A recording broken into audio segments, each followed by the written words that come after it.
So here we are behind the scene. That's how we do it on location. We doing big things on the scene, y'all. I'm about to interview DJ Reggie Reg to kind of talk about his compelling story and his triumph that he's overcoming and dealing with diabetes. So please check this interview out. So, Reggie Reg, DJ Reggie Reg. My man. What's up, man? It is so good to see you. In light of everything that has happened, you know, we are here to just talk a little bit about your story, you know, what you've gone through, what happened, and just where you are now. Sure. But let's talk a little bit about where you came from. We talking about DJ Reggie Reg, Humana's DJ. What's up, man? You came to work every day of COVID when the rest of us was at home chilling. Right. You was at work keeping Humana Radio together. Yeah. So let's talk about your journey a little bit. Let's talk about what got you into DJing first of all. Yeah, man, back in the day in high school, we used to have fun. A little place called Chuck E. Cheese Pizza. They used to have talent shows. Right. You know, little singing competitions. And I got up there on a whim and just did a Houdini song. And I won first place, little $25. I said, what can I do with this little $25? And one of my favorite places to hang out back in the day was a place called Radio Shack. Okay. Man, I took that little $25, went to Radio Shack and bought a little stereo mixer. Wow. Didn't know what I was gonna do with it, but I wanted that little mixer. Take that thing home, and I got home and I unhooked my mama's and daddy's component system and just hooked it up to it and I always loved music and I always would try to record things off the radio. But I got that mixer just to see those meters move.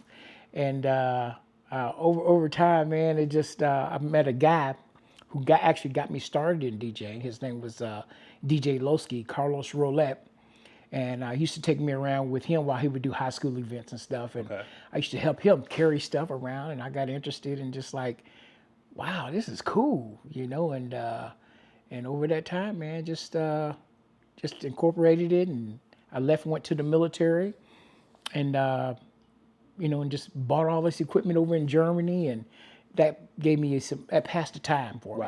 Right. You know, is DJing in the NCO clubs and things like that. So that was one of my starts. I had a friend over there who said, Reggie Reg on the microphone. When he's on the mic, the beat goes on. And I was like, Reggie Reg? He's like, yeah. He said, you're so good, your mommy named you twice. I said, I'm and Reggie look how Reg. that stuck. That is crazy. And so I'm Reggie Reg, man. And so, and here I am today. Music's always been a passion. My mom and dad's always had music around the family, and so it's just something that's always just been there. Right. And I just happened to pick it up. My mom's a karaoke DJ around the city, and like I said, music's always been within the family, and just something that, you know, that soothes my mind. Right. Takes me away. So over a 40-year career in DJing, that you've been doing this for a while, and thank you for your service. I didn't know you was in the military. Yeah, what branch did you serve in? Real quick? The Army. The Army. Okay, Yeah, man, go for a vet. For your Absolutely. So one thing I wanted to ask. So 40 years of DJing, you had to have some memorable moments. So talk about that. What are some of your most memorable moments as a DJ? Most memorable moments are I've done a lot of things for a lot of celebrities. Okay. You know, and so it's one thing to be a DJ, to go sit and play some music, ha, and that's the party. But when you go to DJ for celebrities, it's one thing. Well, Mr. Gaston, would you like any waters? Would you like this? You know, like I'm like, Me? Me? Okay, yeah. You know, we want to make everything just right for you so that you can do what you need to do.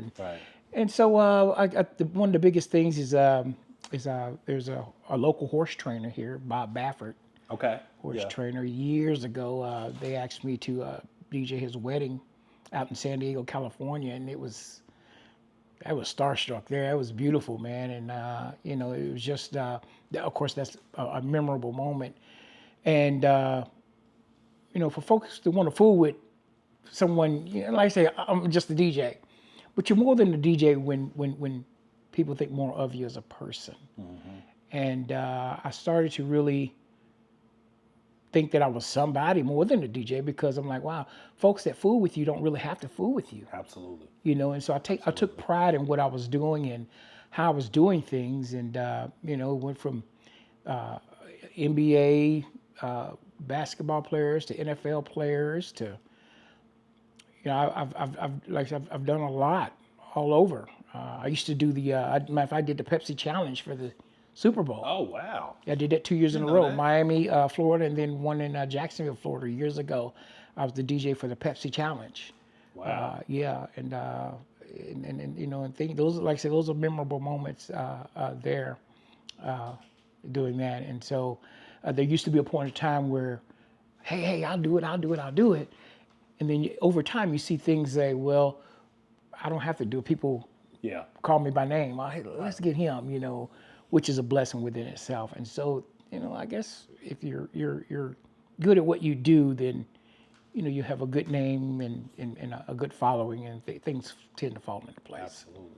Well, you are definitely the DJ that we know, Nah. and you are our DJ. You are Humana's DJ, and that was just working with you on a daily basis. Yeah. That was always good. We always shared our pleasantries in the hall, different things of that nature. Been on the show a couple times. You've always done really well with that.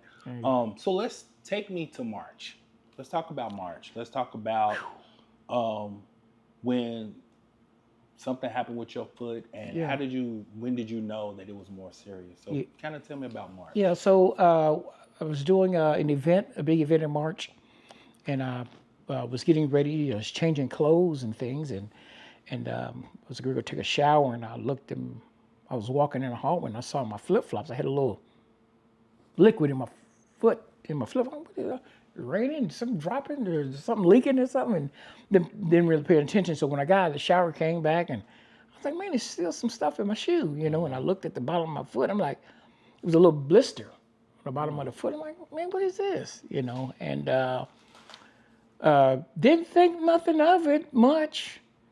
And then the next morning, we were gonna go to church that Sunday morning. And I got out of bed, looked at my foot, and it was odd. It was wrinkly, like what in the world is going on with my foot? And so, of course, not seeing that before, I said, better be safe than sorry. I called my uncle. I said, well, can you take me to the emergency room and see what's going on? Right. And so they did, and I got the news I never thought I'd get in my life is when I'm sitting in there, the doctor looked and he says, man, he says, by the look of your toes, he says, you might have to have these amputated. Jesus. Wow. Whoa, wait, doc, I just got in here. You ain't took a test. Why you telling me something like that? Right. Just by you looking at him, and he said, I've never seen something looked like this. He said, did your foot get wet or something? And I guess it looked like trench foot or something. I don't know, real wrinkly. And I was like, no, you're blowing me away right now. No, my mind is racing. And right. So they sent X-rays and pictures to a foot doctor.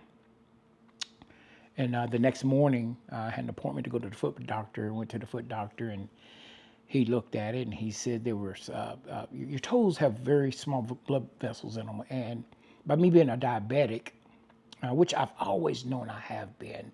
Right. But Derrick, what was funny about that is that I feel okay. I mean, I know you're telling me I am, right. But as long as I'm feeling okay, nothing wrong with me, you tend to ignore things until something happens, and then you start to pay attention to it, which was my foot.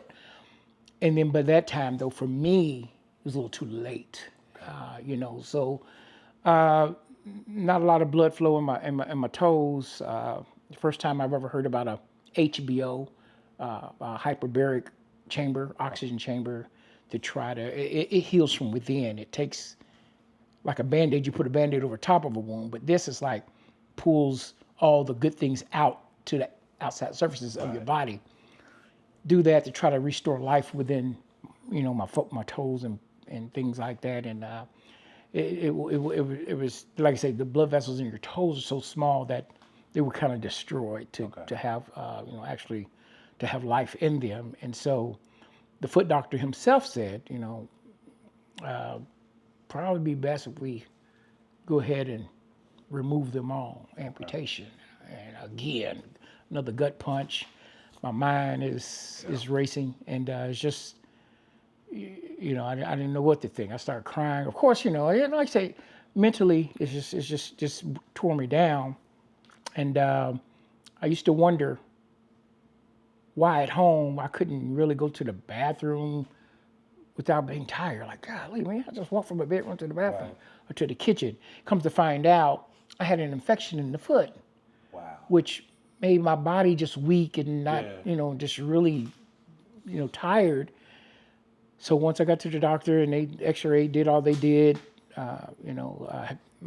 gave me anti bacteria medicines to clear the infection up in my foot. Right. They told me that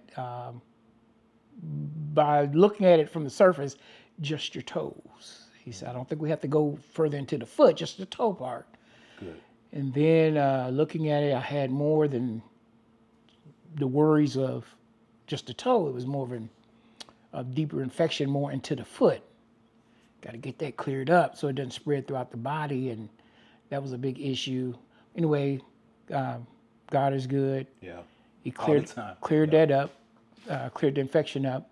So then it was just we're getting the toes cut. And doing that, neuropathy. I have neuropathy too as well.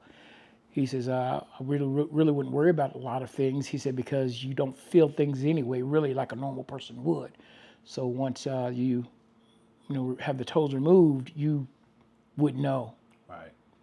And to my surprise, of course, after I had the operation, I did not know I didn't have toes. I mean, it still feels like I do have toes. Yeah. It's just visually looking that I don't. But fast forward, man, a friend of mine told me everybody's got something. Yeah. Yeah. We do. And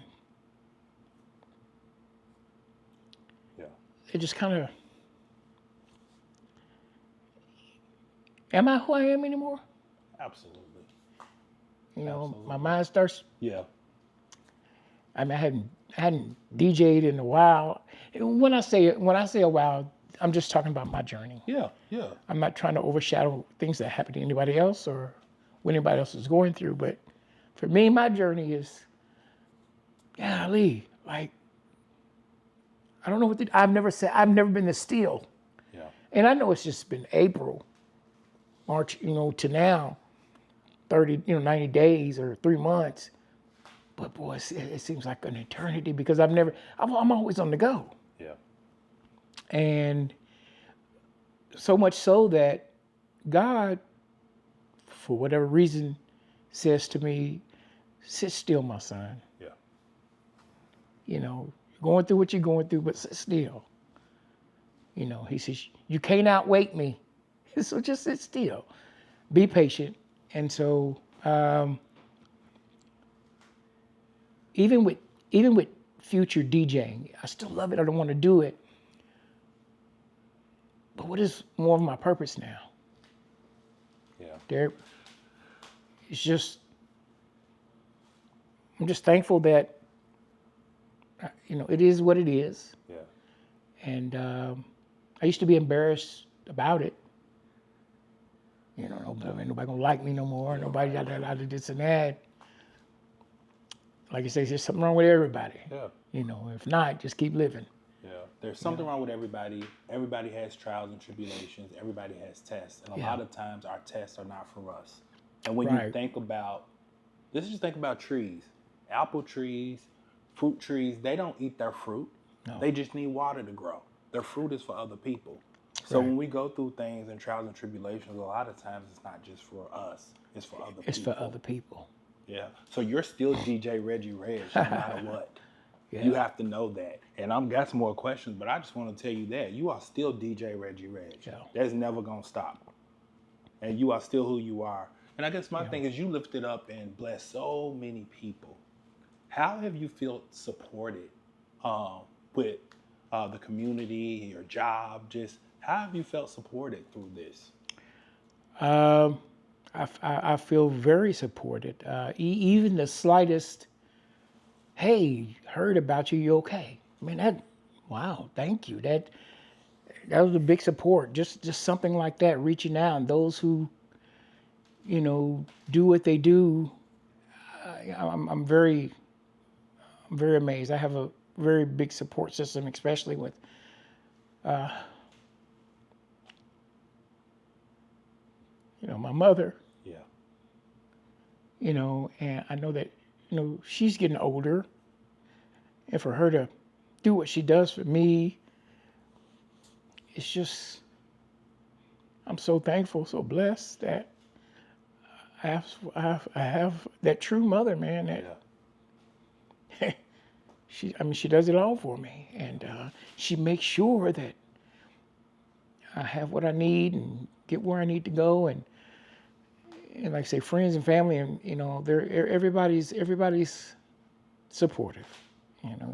Even those that don't know, I'm sure, are supportive, and when they do find out, they do call or text and just to check on, just to see how I'm doing, man, and that it means a lot. It helps me keep going. Yeah. To know that people are aware, and they love you. People love you. So you think about, what would you say to those who have already supported you and have given? I know your brother started a GoFundMe for you Yeah. and for the cause, which was amazing. A lot of people from work were able to give and support. What would you say to those who've already supported you? Thank you, and God bless you. Again, it almost felt, well, not almost, it feels like you're right there going through it with me. Yeah. And that's a huge deal, that I don't feel alone going through what I'm going through. And I can't thank people enough. I will thank you for it forever. Right. But yeah, I'm much appreciative, much appreciative of everybody.